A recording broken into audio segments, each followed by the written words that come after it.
Hi creators, പുതിയൊരു വീഡിയോയിലേക്ക് സ്വാഗതം. ഇന്നത്തെ വീഡിയോയിലൂടെ ഞാൻ പറയുന്നത് യൂട്യൂബിൽ വരാൻ പോകുന്ന ഒരു മാറ്റത്തെക്കുറിച്ചാണ്. മാറ്റം എന്ന് പറയുമ്പോൾ ഒരു ബാഡ് അപ്ഡേറ്റ് ആണെന്ന് പറയാം. അത് ബാഡ് അപ്ഡേറ്റ് എന്ന് പറയുമ്പോൾ ഇതുവരെ നമുക്ക് കിട്ടിയത് എത്രത്തോളം യൂസ്ഫുൾ ആണ് എന്ന് നമ്മൾ മനസ്സിലാക്കുമ്പോഴാണ് അത് ബാഡ് അപ്ഡേറ്റ് ആയി മാറുന്നത്. കാര്യം എന്താണെന്ന് വെച്ച് കഴിഞ്ഞാൽ, നമുക്ക് യൂട്യൂബിൽ ഒരു വീഡിയോ അപ്ലോഡ് ചെയ്ത് കഴിഞ്ഞാൽ അതിലെന്തെങ്കിലും മാറ്റം വരുത്തണം എന്നുണ്ടെങ്കിൽ നമുക്കിത് എഡിറ്റ് ചെയ്യാനുള്ള ഓപ്ഷൻ ഉണ്ട്. കട്ട് ചെയ്ത് ഒഴിവാക്കാം. ചില പ്രത്യേക ഭാഗം നമുക്ക് കട്ട് ചെയ്യണം എന്നുണ്ടെങ്കിൽ കട്ട് ചെയ്ത് ഒഴിവാക്കാം. അതല്ല, ചില ഭാഗം ബ്ലർ ചെയ്യേണ്ടി വരും. ഇപ്പൊ നമ്മൾ വീഡിയോയിലൊക്കെ ആരെങ്കിലും നമ്മൾ ഷൂട്ട് ചെയ്യുമ്പോൾ അവർക്ക് താല്പര്യമില്ലാത്ത ആരെങ്കിലും നമ്മൾ കാണിച്ചിട്ടുണ്ടെങ്കിൽ നമുക്ക് എന്നെ അതിലൊന്ന് ഒഴിവാക്കൂ എന്നൊക്കെ പറയണം എന്ന് പറഞ്ഞാൽ നമുക്ക് അവിടെ ബ്ലർ ചെയ്യാം. അപ്പോൾ അതുപോലെയുള്ള ഓപ്ഷൻസുകൾ നമ്മൾ വീഡിയോ അപ്ലോഡ് ചെയ്ത ശേഷവും നമുക്ക് എഡിറ്റ് ചെയ്യാൻ കഴിയുമായിരുന്നു. പലരും നമുക്ക് എന്തെങ്കിലും മാറ്റം ഉണ്ടെങ്കിൽ, നമുക്ക് വീഡിയോ അപ്ലോഡ് ചെയ്ത ശേഷം എന്തെങ്കിലും മാറ്റം ഉണ്ടെങ്കിൽ നമ്മൾ വീഡിയോ ഡിലേറ്റ് ചെയ്തിട്ട് വീണ്ടും റീ അപ്ലോഡ് ചെയ്യാറാണ് പതിവ്.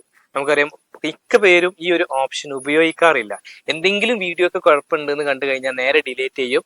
എന്നിട്ട് നമ്മൾ എഡിറ്ററിലിട്ടിട്ട് നമ്മൾ എഡിറ്റ് ചെയ്ത ശേഷം നമ്മൾ കട്ട് ചെയ്യണമെങ്കിൽ കട്ട് ചെയ്യും, ബ്ലർ ചെയ്യണമെങ്കിൽ ബ്ലർ ചെയ്യും, എന്നിട്ട് വീണ്ടും റീ അപ്ലോഡ് ചെയ്യാറാണ് പതിവ്. എന്നാൽ ഇങ്ങനെ ഒരു ഓപ്ഷൻ യൂട്യൂബിലുണ്ട്.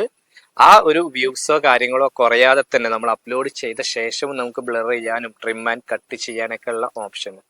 അപ്പൊ ഈ ഒരു ഓപ്ഷൻ എത്രത്തോളം യൂസ്ഫുൾ ആണ് എന്നുള്ളത് നിങ്ങൾക്ക് ഇപ്പോൾ മനസ്സിലായി. എന്നാൽ ഈ ഒരു ടൂള്, ഈ ഒരു ഓപ്ഷൻ അല്ല ഞാൻ ഇവിടെ യൂസ്ഫുൾ എന്നുള്ളത് പറയുന്നത്. മറിച്ച് നമ്മൾ ഇതൊക്കെ ചെയ്ത് കഴിഞ്ഞാൽ, ഇപ്പൊ നമുക്കറിയാം ഇവിടെ എഡിറ്റ് ചെയ്യാനും കട്ട് ചെയ്യാനും ബ്ലർ ചെയ്യാനൊക്കെ ഓരോ ടൈം ഇങ്ങനെ വെച്ച് നമ്മൾ സെറ്റ് ചെയ്ത് നമ്മൾ എഡിറ്റ് ചെയ്ത് വീണ്ടും നമ്മൾ സേവ് കൊടുക്കും. അങ്ങനെ സേവ് കൊടുത്ത് നമ്മൾ പ്ലേ ചെയ്ത് നോക്കുമ്പോഴായിരിക്കും പലയിടത്തും മിസ്റ്റേക്ക് സംഭവിച്ചിട്ടുണ്ടായിരിക്കും. നമ്മൾ കൊടുത്തത് തെറ്റായിട്ടായിരിക്കും, ബ്ലർ ചെയ്ത ഭാഗം മാറിയിട്ടുണ്ടായിരിക്കും. അങ്ങനെ ഒരുപാട് മിസ്റ്റേക്കുകൾ വരാം. അങ്ങനെ വന്നു കഴിഞ്ഞാൽ നമുക്ക് നേരത്തെ എങ്ങനെയാണോ അതിലേക്ക് റിവേർട്ട് ചെയ്യാനുള്ള ഓപ്ഷൻ ഉണ്ടായിരുന്നു. എന്നാൽ ആ ഒരു ഓപ്ഷൻ യൂട്യൂബ് ഇനി മുതൽ എടുത്തു കളയുകയാണ് എന്നാണ് അറിയുന്നത്. ആ ഒരു അപ്ഡേറ്റ് വരാൻ പോകുന്നുണ്ട് എന്ന് പറയുന്നുണ്ട്. അപ്പൊ അതാണ് ഇവിടെ ഒരു ബാഡ് അപ്ഡേറ്റ് ആയിട്ട് പറയുന്നത്. കാരണം നമുക്കിത് എഡിറ്റ് ചെയ്യുമ്പോൾ പല മിസ്റ്റേക്കുകളും സംഭവിക്കാം. അപ്പൊ നമുക്ക് പിറകിലേക്ക് വരാൻ, അല്ലെങ്കിൽ മുമ്പ് എങ്ങനെയായിരുന്നോ അതിലേക്ക് വരാനുള്ള ഓപ്ഷൻ യൂട്യൂബ് എടുത്തു കളയും. അതൊരു ബാഡ് അപ്ഡേറ്റ് ആണെന്ന് പറയാം. മറ്റേത് നമുക്ക് വളരെ ആത്മവിശ്വാസത്തോട് കൂടിയിട്ട് നമുക്കിത് സേവ് കൊടുക്കായിരുന്നു. എന്തെങ്കിലും വീഡിയോന്റെ ഒരു ഫ്ലോ, ഒരു ഒഴുക്കിനെ ബാധിക്കുമെന്നുണ്ടെങ്കിൽ, നമ്മൾ കൊടുത്തത് ശരിയായിട്ടില്ല എന്നുണ്ടെങ്കിലൊക്കെ നമ്മൾ വീണ്ടും പ്ലേ ചെയ്ത് നോക്കുമ്പോൾ ശരിയല്ല എന്നുണ്ടെങ്കിൽ നമുക്ക് വീണ്ടും പഴയതിലേക്ക് തിരിച്ചു വരാമായിരുന്നു. അപ്പൊ അതിന് കഴിയില്ല എന്ന് പറയുമ്പോൾ ഇതൊരു ബാഡ് അപ്ഡേറ്റ് ആയിട്ട് തന്നെ നമുക്ക് കണക്കാക്കാം.